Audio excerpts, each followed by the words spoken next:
जालना महानगरपालिकेमध्ये महायुतीची चर्चा अंतिम टप्प्यात आली असून महायुती होणार हे जवळपास स्पष्ट झाले।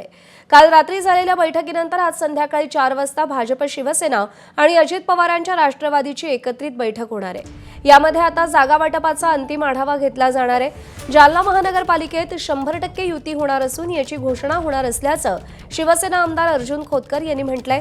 तर जालन्यात महायुती व्हावी अशी जनतेची इच्छा असून चर्चा अंतिम टप्प्यात असल्याचं भाजपचे नेते रावसाहेब दानवेंनीही म्हटलंय।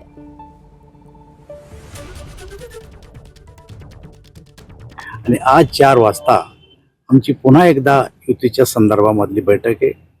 आमच्या बैठकीमध्ये जी चर्चा झाली ती समाधानकारक चर्चा झाली। या शहराच्या विकासासाठी आपण सगळ्यांनी एकत्र यावं, या शहराच्या जनतेची भावना आहे आणि ती भावना डोळ्यासमोर ठेवून आम्ही एकत्र बसण्याचा निर्णय घेतलेला आहे। आणि मला असं वाटतं की अंतिम टप्प्यात युतीची बोलणी आमची सुरू आहे। जालना शहर हे विकासाला मतदान देणारं शहर आहे। भारतीय जनता पक्षाने काही प्रस्ताव माझ्याकडे दिला, मीही त्यांच्याकडे जिल्हा प्रमुखाच्या माध्यमातून प्रस्ताव दिलेला आहे। मला असं वाटतं की आज संध्याकाळी 4ला बैठक आहे। 4च्या बैठकीमध्ये संपूर्णतः युती होईल अशी घोषणा आम्ही करू शकतो। फार काही ओढाताण झाली नाही तर युती 100% होईल असं मला आता तरी चित्र या ठिकाणी दिसतं। एबीपी माझा, उघडा डोळे बघा नीट।